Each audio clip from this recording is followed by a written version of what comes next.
Well, good morning, Living Faith Church. And that good morning extends to those gathered here in this chapel, as well as those who are gathered around computers or televisions or teeny-weeny iTunes screens or whatever, you know. Wherever you're joining us, you are here. And thank you for coming. I want to explore with you very briefly the theme of our service, and that is simple question. Why are we here? What has prompted us to be here or watching at home? And, you know, you might have a million different reasons. Well, that's a slight exaggeration, maybe. But there are many different reasons why we do come to church. But that doesn't get to the root of the question I was asking, which is, what has brought us here? Why are we actually here? And the answer is, because we are called to be here by God. We may not even recognise this call, but we are called by God to be part of his body on earth, the church. And so we are here to worship, to serve, to be with the children as they prepare for the program this year, and the youth and their leaders, to share this morning about leprosy mission. All those different things we're doing today, we are here because we have been called to be part of this thing we call church. And we're going to hear more about being called because we're hearing the story about Jeremiah today, how he was called by God when he was just a young man. And when God kind of called him, he said, no, you got the wrong person. No. Look, no, I'm too young, I can't speak, you know. And he argued about it. But Jeremiah turned out into a really good prophet who was speaking to the people before the Babylonian exile and then during the Babylonian exile, warning them first of what was going to happen. And then during the Babylonian exile, there was not ever a word of, see, I told you so. It was all love and care and the promise of God in his ministry then. So let us start by singing, Build Your Kingdom Here. And then after that, we will sing, Feed Us Now. Come set your rule and reign in our hearts again. Increase in us, we pray. Unveil why we're made. Come set our hearts ablaze with hope, like wildfire in our very souls. Holy Spirit, come invade us now.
of hell can stop.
Everyone here in the church building today. Good to see you all here, and good morning to those at home as well. We're glad that you've joined us. My name's Loris, and I'm about to lead this communion part of the service today. I was reflecting recently on the church cooperation that we have here at Living Faith Church. Living Faith Church is a cooperating church between Greensborough Church of Christ and Greensborough Uniting Church, in case you weren't aware. So we have two denominations meeting together and working together as one church. And there's specific reasons why we did that. I'm not going to go into all of them, but the reason I bring it up is because the Pond recently have been looking at the church's history. And that's going to happen later today, looking back in time. But last week, I was talking to them about the cooperation, what happened, why, and a few details about, that was about 14 years ago, I think, when we came together as one congregation. Now, part of that conversation talked about denominations, what they are and why we have them. Now, denominations can be very useful because they give people choice. They compartmentalise the church a little bit so that people can go to the choice of their go to the church of their choice. But it's also useful to remember that there is more that unites us as Christians than there is that divides us as denominations. That's one of the major reasons why we formed this cooperation, because we recognised that as Christians we are united in the body of Christ. So as Christians we have all been called by God to follow Jesus, to live God's way and God's purpose in our lives day by day. And we all have a mission, and that's to spread the love of God throughout the world. It's useful for us to reflect on that as we're about to have communion, because all of that was made possible at the cross. When we eat the bread and drink the wine, we're not just eating and drinking. We're remembering and reflecting on that great sacrifice that Jesus made on the cross. We're reflecting and honouring God's love and grace to us as individuals and as a church. That we now have salvation, we have grace and peace, and we have a purpose. And we also have an invitation. And the invitation is not just to eat and drink, but to respond to that call to live out the purpose and mission of God in the world. And I think that the song we've just sung, Feed Us Now, really spoke about that, how we're not just eating bread and drinking grape juice. We're taking God within in order for us to take God out into the community when we leave. So I invite you now to get your elements ready, bread, biscuit, cracker, whatever it might be, and your drink.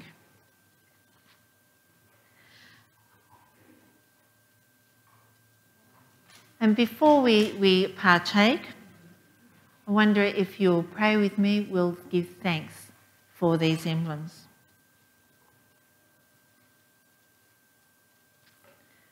Father God, we thank you that we have bread that reminds us of the broken body of Jesus. And we thank you that we have drink that reminds us of the blood that he poured out on the cross that day. But we thank you also for the meaning behind these emblems. We thank you that it means salvation for us, forgiveness of sins, and also that we have a way forward in our lives that has your Spirit walking with us. As we eat and drink, help us to remember and to hear your voice calling us to be close to you. Amen. So we remember that on the night that Jesus was betrayed, he took bread and he broke it. He gave it to his disciples and said, "This bread is my body, which is broken for you. Let's eat."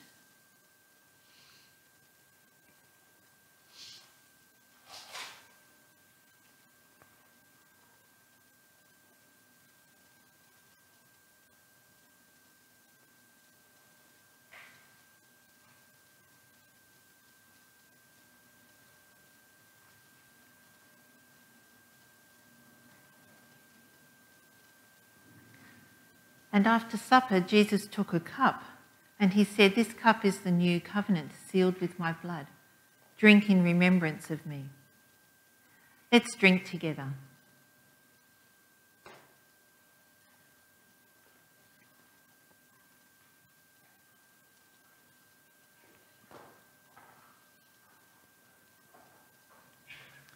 Please pray with me. Father God, we hear your call to us today, calling us to walk with you, to follow Jesus, and to share your love with others. Having eaten and drunk today, we also spend a few moments of silence now in our own response to you.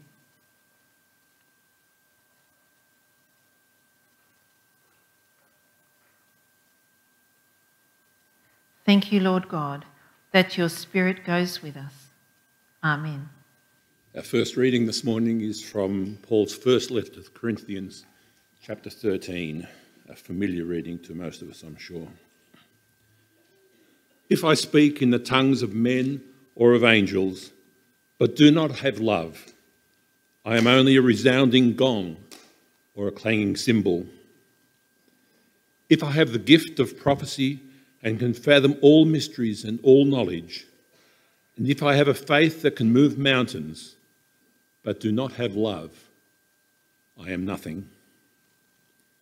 If I give all I possess to the poor and give over my body to hardship that I may boast, but do not have love, I gain nothing.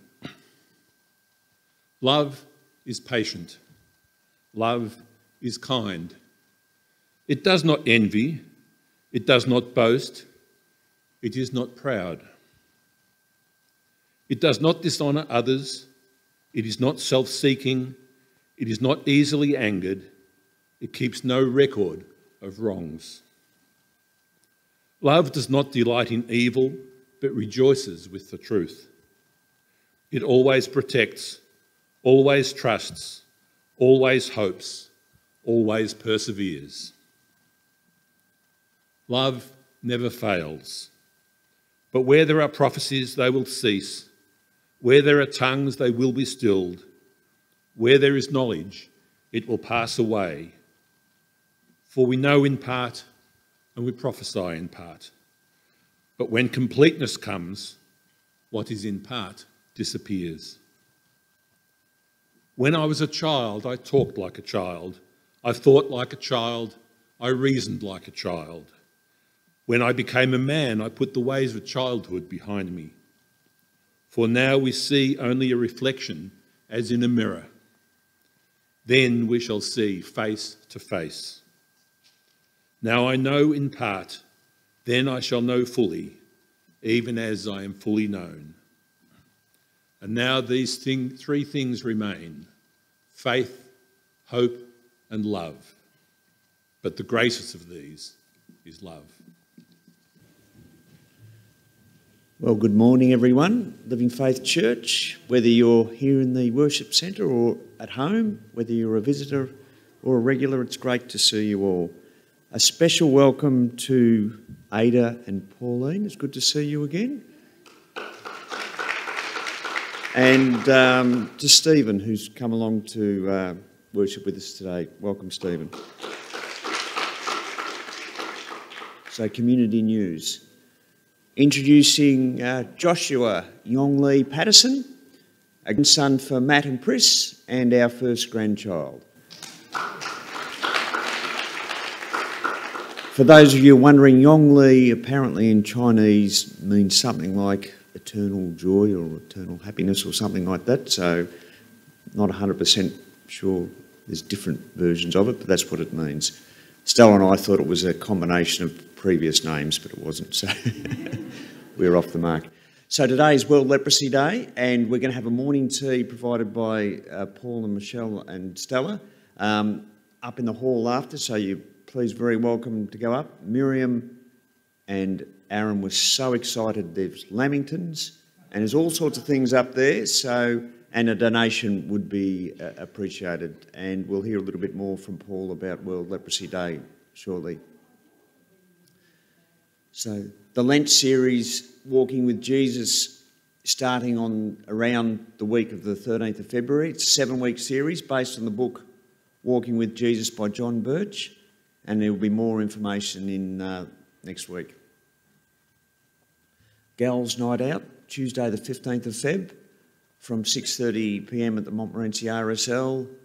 Please let Leanne know if you're planning to attend.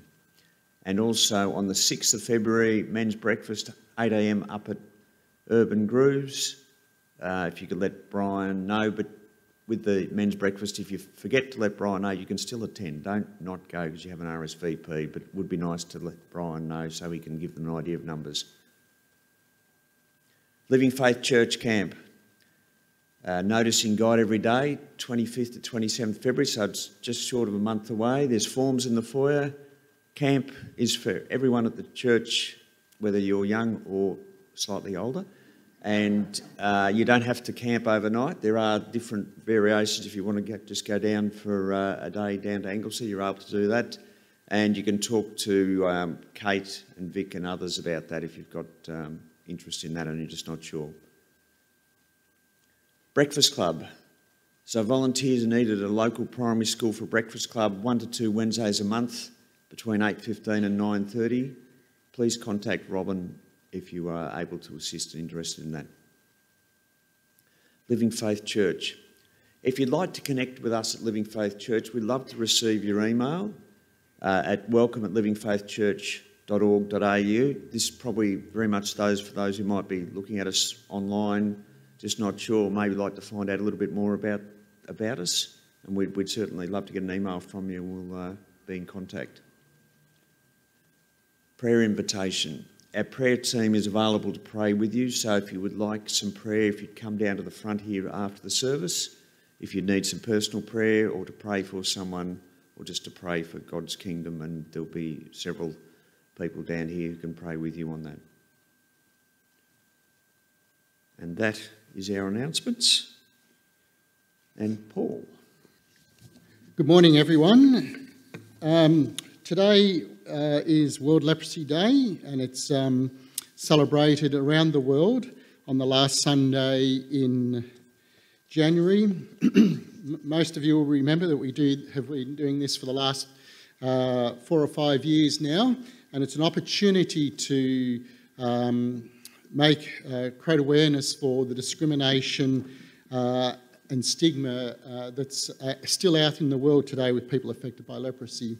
And so I thought I'd just give a quick update and share a couple of video clips with you, because quite often, quite a few of you have been asking how things are going, how the project's surviving with COVID. But pretty much the impact of COVID has slowed down progress for us to achieve our goal by 2035 to end leprosy transmission.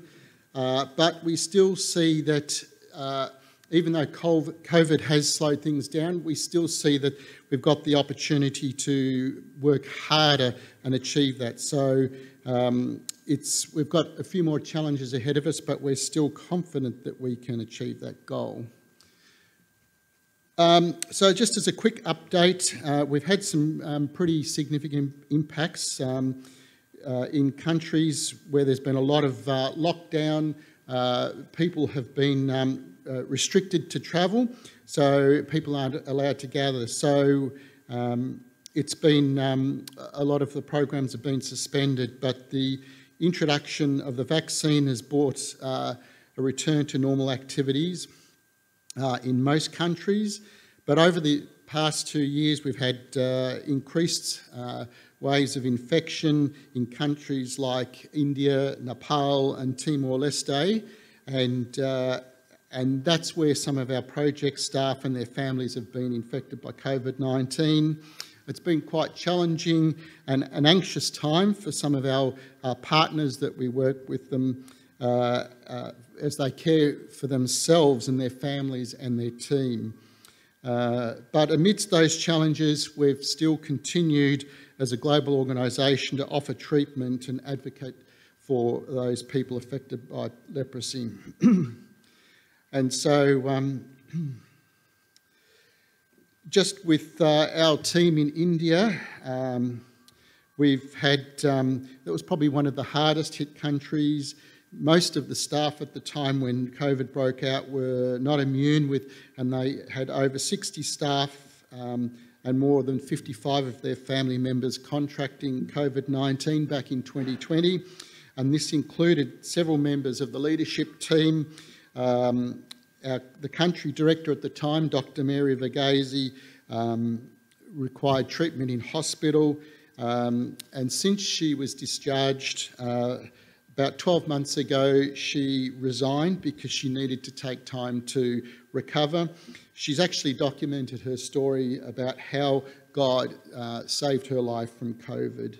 And there were quite a number of those that worked. Some of our doctors lost their lives and some of their family lost their lives to COVID as well.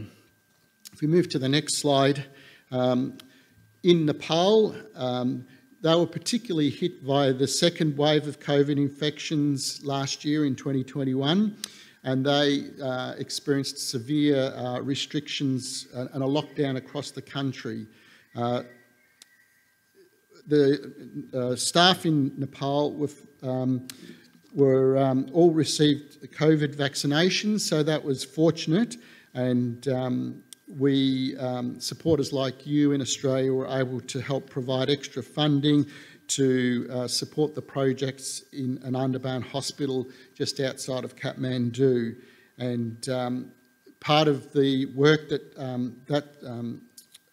provided capacity for was providing PPE equipment, and provided food rations for people who were unable to travel. It meant that they were stuck at home but no access to gain food. So we provided, thanks to supporters in Australia, provided food rations and parcels and also treatment. There were air ventilators and that sort of thing, but it was quite drastic because there was a shortage of beds and the healthcare system was overwhelmed. But yes, as I mentioned, we were able to provide oxygen supplies to some of those that really needed it at home. But it was quite sad to see some of the reports come back where there was just so many deaths in the community. But now our project officers and teams are fully vaccinated.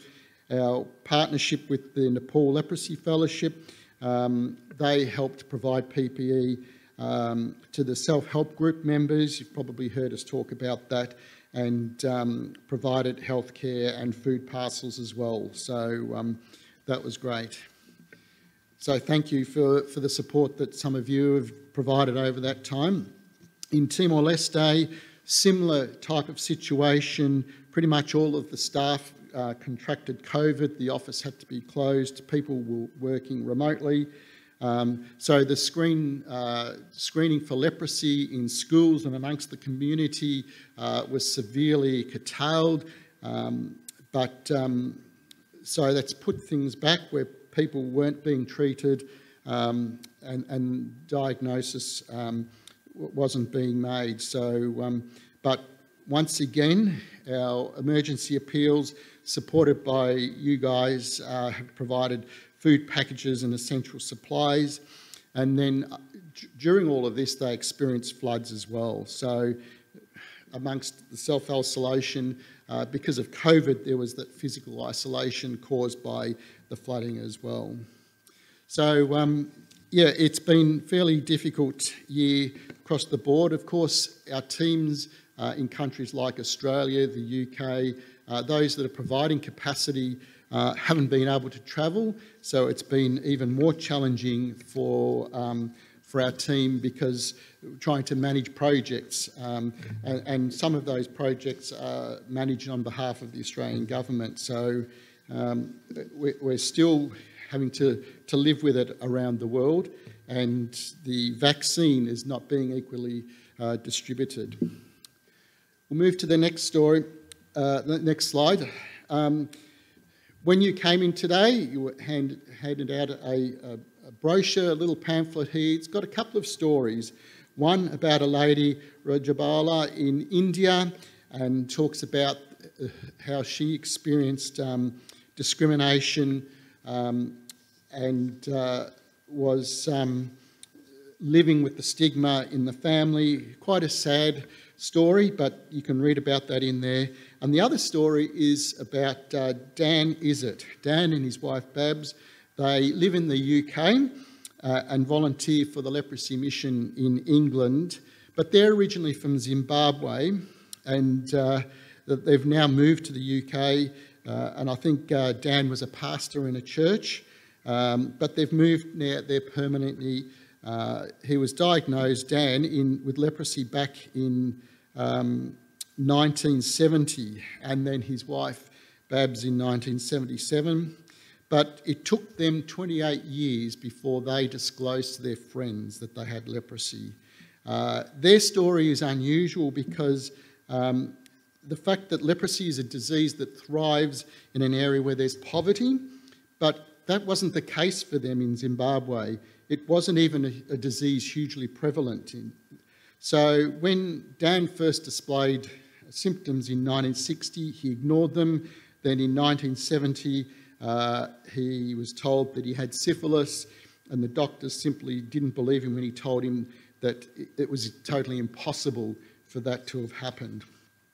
If we move to the next slide.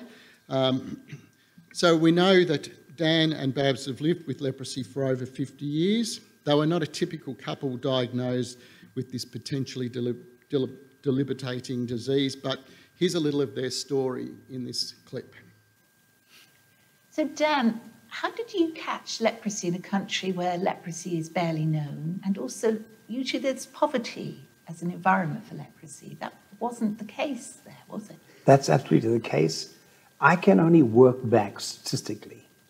Once I'd known that I'd been diagnosed with leprosy at the age of 25, I worked back and realized that when I first went to high school, round about the age of 12, 13, that I had lost sensation in my hands and had no idea. I just thought this happened to all young boys. So you go back 7 years from there, which is the incubation period, which is round about the age of 5 that I could have contracted leprosy. So what was the point at which you first sought a diagnosis? We'd been married. We got married in August 1970. And in the November, I came out in a rash all over my body, went to see a dermatologist who immediately said to me, he says, "Oh, I know what's wrong with you. You have syphilis." That's pretty devastating for a wife to hear, perhaps, isn't it? What was your reaction? It was, well, we immediately, asked him the question, could that be true? Because both of us understood that we were virgins when we got married. So this was a real shock. And I said to him, "Are you sure, that you are a virgin?" And he said, "Absolutely." So she was going to stick with you, but because you hadn't got the right diagnosis, how did that happen? And what was your reaction when you heard it was leprosy? The reaction was terrible because I'd gone through on multiple treatments for syphilis, and each time the result came back positive for it. So eventually the doctors had no idea why it wasn't responding to the penicillin. Basically, that's what it was. Why? And I remember going to my doctor one day, who'd been my doctor for multiple years, physician, and he said, "Dan, we think you've got tertiary syphilis." So I said, "Dr. Gaskell, what is tertiary syphilis?" He said, Even worse. he said, "Al Capone had it, went to his brain, he went mad and died." So I thought, oh my goodness me, I've now fit into a whole different community that I'd grown up in. And he said, "But we're going to do more tests on you." And I went to a consulting physician. And about 3 weeks later, he called me and he did multiple tests. He said, "I don't know what's wrong with you." And he took a scrape of my forehead. And that was then led me to going to the government doctor, who told me that I had Hansen's disease, which I had no idea what Hansen's disease was. I remember saying, I remember these the words. I said, "What the heck is Hansen's disease?" And he said, "It's Lepromatous leprosy." Well, honestly, in half a second, my life flashed before me. I thought, this should be me locked away. They said, "Don't worry, we now treat you as an outpatient," because they now had the drugs in 1972. That's how the story was. So, But what about you then, Babs? Because you then looked forward to a future where you could be married to a man who was very different to the one you'd recently married. Well, I thought the same thing, that, they're going to lock him up. We had just recently seen Ben-Hur, and, there's quite a bit of the story is a mother and daughter who had leprosy, and they were put away into a cave. And so that was my first picture. They're going to take him away and lock him up, and I'm never going to see him again. Did you think that she would stand by you, Dan? Did you worry?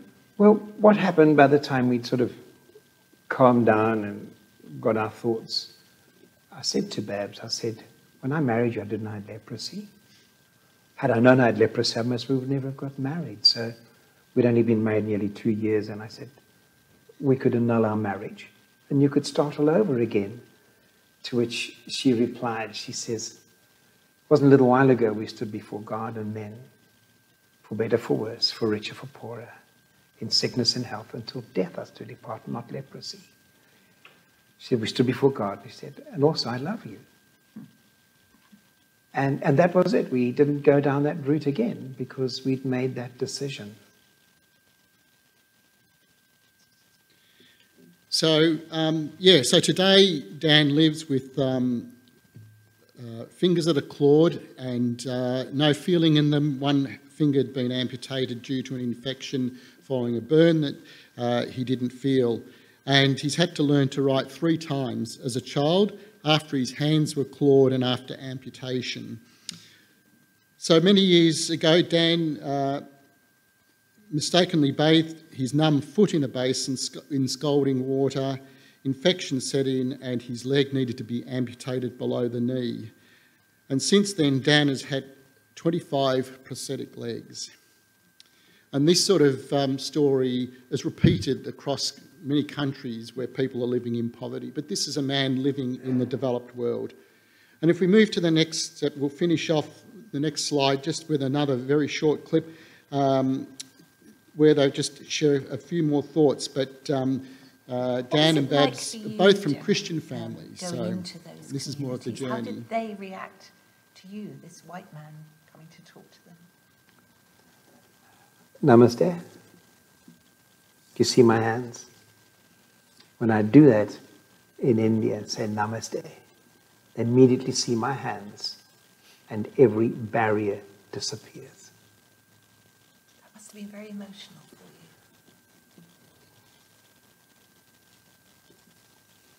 What did you do?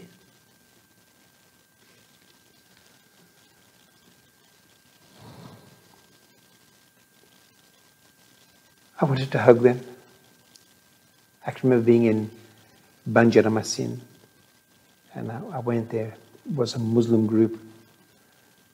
And I said, what can I share with these people? I have so much more than what they have. But I just shared my life, tried to encourage them not to be ashamed of what's happened to them. It wasn't a sin. And afterwards, 3 men came to me and kissed me. Must have touched their lives. That's all that it's about. And now you want to touch other lives by getting the message out to the world. What is that message? The message, first of all, to leprosy sufferers.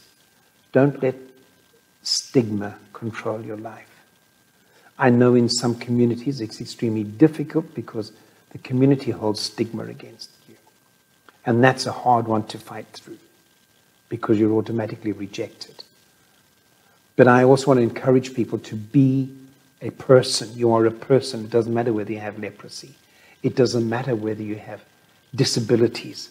I can remember being at a place in Zimbabwe, and there was a man there. He'd lost both hands. He'd lost a leg. And he was in this little village, and I was sitting on the floor with him on his veranda. I'd taken my leg off, and he was due to lose his second, and I could just see the medical condition. And his food came to him. And I thought, how's this man going to eat? He has stubs. But he picked up this dish and he scooped the food into his mouth. And as the nurse went away, I thought, or the helper, I thought, isn't it wonderful that we could help this lady who helps this man here? But then as I just sat there while he was eating his meal, I thought, this man's eating. He has natural consequences of eating. And then his very private actions that he has to do as a human being, somebody has to be there. Not for a short-term illness, but every day of his life. But once again, those are the people that force me, or not force me, but want to create a desire in me to, what can we do for them? Join us for morning tea afterwards. Thank you. Thank you, Paul, for that very moving coverage of a very important issue. And I hope you all do join us for morning tea afterwards. We now come to transformative prayers for the world and the church. And it is actually called a prayer for a journey of healing. And this comes from a source that we all know something about these days, from Common Grace.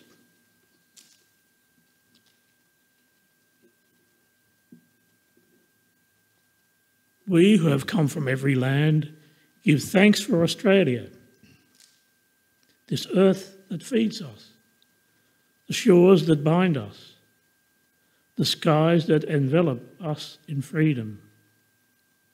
We stand together, united as one people, proud of our ability to work together, grateful for our gifts, nourished by our diversity and our harmony. Yet is this always so, Lord? We turn to the original owners of our land, and see what we have taken. We weep for their loss of freedom, freedom of country, of children, loss of too many lives. We stand in awe at their survival and culture.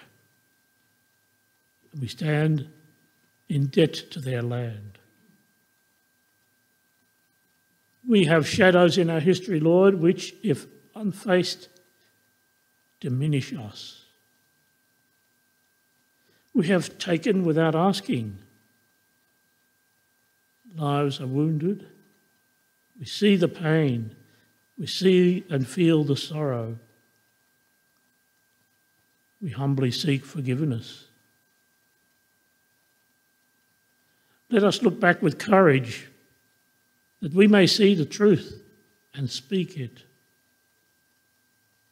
Let us look around with compassion, that we may see the cost and share it.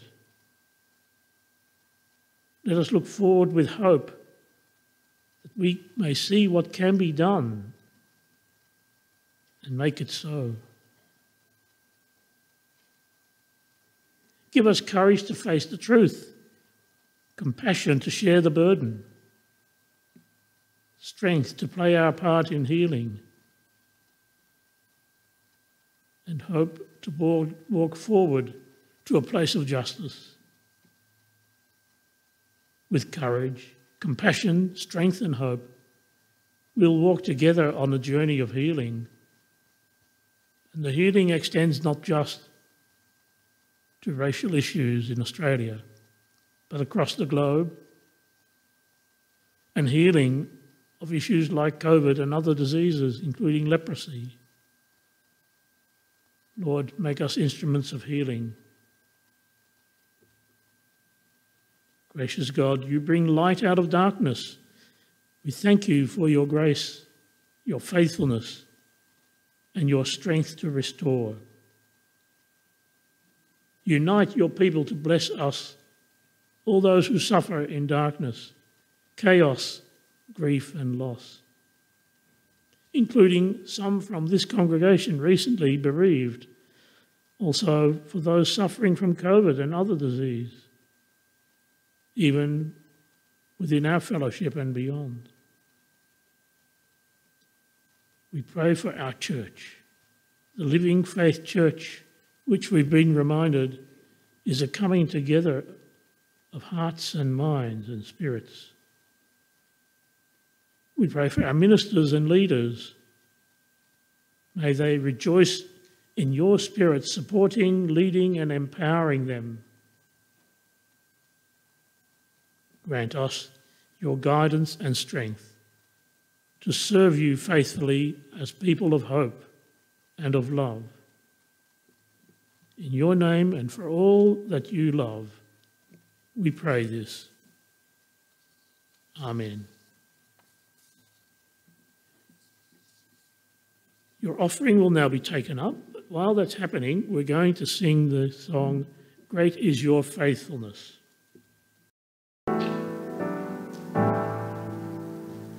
Great is thy faithfulness, O God, my Father.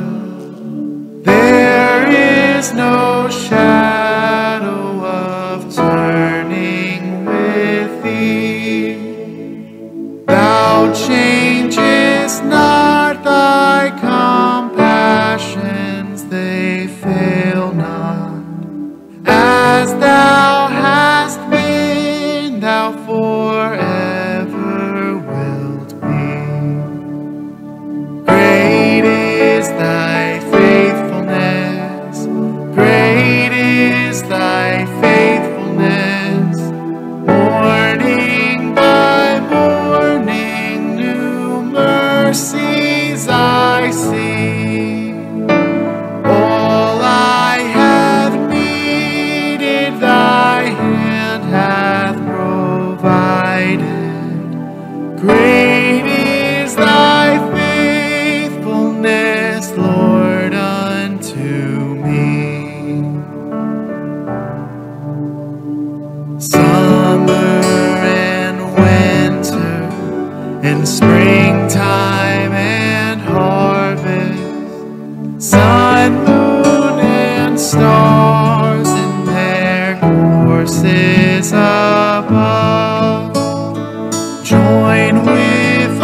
Let us pray. Great has been your faithfulness to us, Lord. Take these, our gifts, and the work we will do for you, and use them for the betterment of others. Our second reading this morning comes from the book of Jeremiah, chapter 1, reading verses 4 to 10. The word of the Lord came to me, saying, Before I formed you in the womb, I knew you. Before you were born, I set you apart. I appointed you as a prophet to the nations. Alas, sovereign Lord, I said, I do not know how to speak. I am too young. But the Lord said to me, Do not say, I am too young. You must go to everyone I send you to and say whatever I command you. Do not be afraid of them, for I am with you and will rescue you, declares the Lord. Then the Lord reached out his hand and touched my mouth and said to me, I have put my words in your mouth. See, today I appoint you over nations and kingdoms to uproot and tear down, to destroy and overthrow, to build and to plant. Well, you know, there have always been people who have in some way and at some point in their lives been called by God for something or other that they normally would not have done. I would guess this is known well and truly well known to many of you, whether you're at home or in this church, because you've experienced that. It's the story of a very elderly and infirm lady who had served the Lord in her church for many years. But in her old age, she'd retired from everything, was still eager to serve the Lord. At her age, she couldn't imagine how she could now be of use to God, yet she experienced still a sense of call. Like she explained it as like a hand on my shoulder, calling her. After praying about it, she decided she would place an ad in the paper, which read, Pianist will play hymns by phone for those who are sick or downcast. This service is free, and there was a phone number. So people rang, and she played. After 2 weeks, hundreds had called her and been blessed by this ministry. Many of them freely poured out their hearts to her about their troubles or their worries, their concerns. And she carried on that ministry for years until 3 or 4 weeks before she died. Called by God to the end of her life to do things. The notion that God calls ordinary people for extraordinary purposes is older than anything we read in the Scriptures. Certainly there in the Scriptures. Take, for example, our reading from Jeremiah this morning.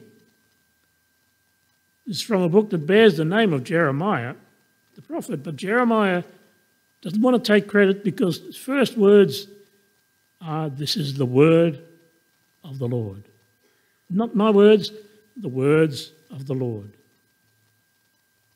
And this is what the Lord said to Jeremiah in chapter 1, verse 5, which Kevin just read for us. Before I formed you in the womb, I knew you. Before you were born, I set you apart. I appointed you as a prophet to the nations. I don't know about you, but I would find that sort of thing scary. To think that God's hand had a purpose for me as early as that, before I was even born. Scary word from outside the comfort zone. Talk about predestined for something or other special.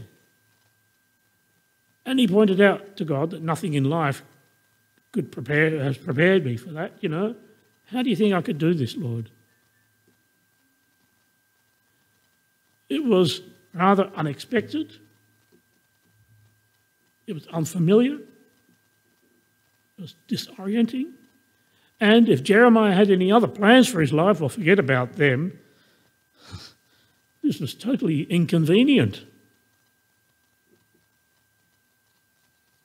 God would have known that Jeremiah wouldn't just say, yeah, right, oh Lord, I'll do that. No worries, I can do that. Sure enough, Jeremiah, like Moses and Abraham and others before him, argued about it with God. And he started off using the protest about, truly, I do not know how, I'm not able to. That's the first thing Jeremiah actually said in the book called Jeremiah, apart from saying this is the word of the Lord. I can't do this, not able to. Now, actually, I've said those words a few times in my life, and I'm sure you have a few times in your life. I can't do that, no.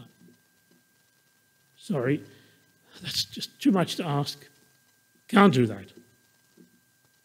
And yet many of us have done things that may have seemed very unlikely to occur anyway, especially if God had anything to do with asking us to do something and we've done it, despite the protest. After that protest was demolished by God, Jeremiah said that, well, look, I'm too young and I can't speak eloquently. No, look, this thing you want me to do, well, Lord, you must know that's just not in my skill set. But you know what? God was not buying that argument either, because she knew that Jeremiah was qualified for the task. Jeremiah was indeed able to do all this work, not because of who Jeremiah was, not on the basis of what Jeremiah could personally achieve, not even because Jeremiah knew all the answers, had all the right words to speak. None of that mattered. Instead, Jeremiah was qualified because the God he trusted was qualified, and the Holy Spirit therefore was with him to empower him to do God's will. In the same way, God is not buying our excuses all the time either. When we argue with God, he called Jeremiah to pluck up and pull down and destroy and overthrow and build up again. And Jeremiah followed that in what I said earlier, telling the people all the things that would happen unless they behaved themselves better and loved God more than they are. Followed God's precepts. But when they'd been pulled out of that land and into exile, it was preaching about God's love and the promise of restoration, which, mind you, Jeremiah himself didn't witness because the exile lasted 70 years. 70 years of exile. So it was not people who went back, but their children and grandchildren mostly.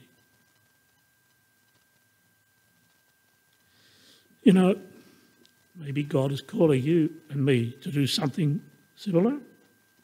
Are we called to dismantle a structure that maybe doesn't work very well anymore, or maybe never did anyway?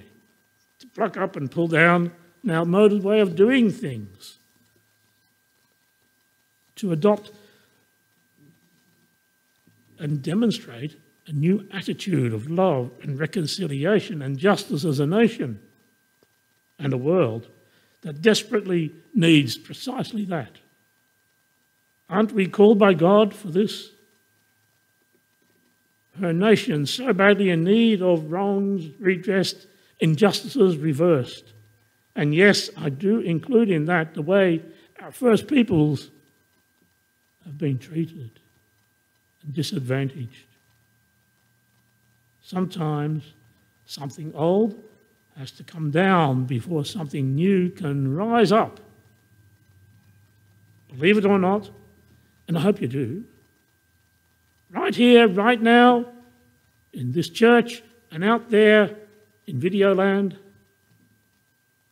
God is calling us, ordinary Christians, to do extraordinary things. in the power of his Spirit, not by our own power, mind you. Now, is this something new? No, not. God has always been calling us, always been calling his people. And we have frequently risen to the challenges. Sometimes we have needed considerable prompting and coaxing, but often we do come through with the goods. And what is the evidence of that? It is in the work of the programs, the outreach done by churches everywhere, including all that we do as Living Faith Church members and individual Christians.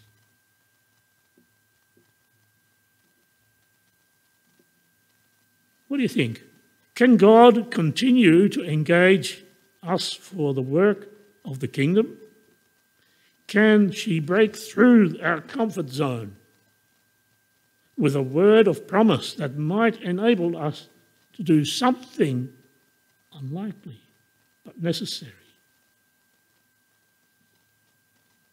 Something to believe, something that we could never do or say or believe on our own. Well, I do know, and I guess you do too, that the answer is yes, God can and will continue to engage us. And he will keep on calling us to new and exciting tasks and empowering us. How is God calling us? How do we know this and discern this? Well, friends, we must prayerfully listen for it. Let her break our resistance when he calls to us. So we listen, my friends, we listen. We listen closely for God. Amen. Our concluding hymn is Come As You Are.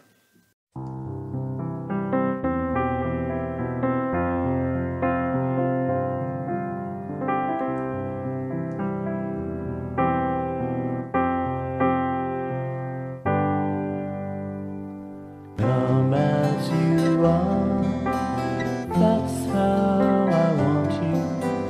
Come as you are, feel quite at home, close to my heart, loved and forgiven. Come as you are, why stand alone? No need to fear, love sets no limits.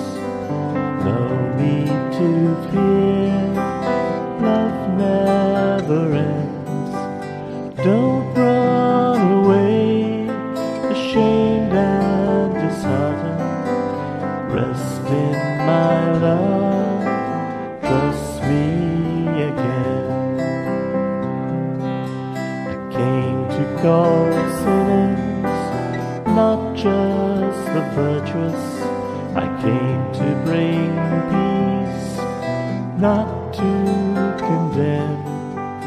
Each time you fail to live by my promise, why do you think I'd love you the less?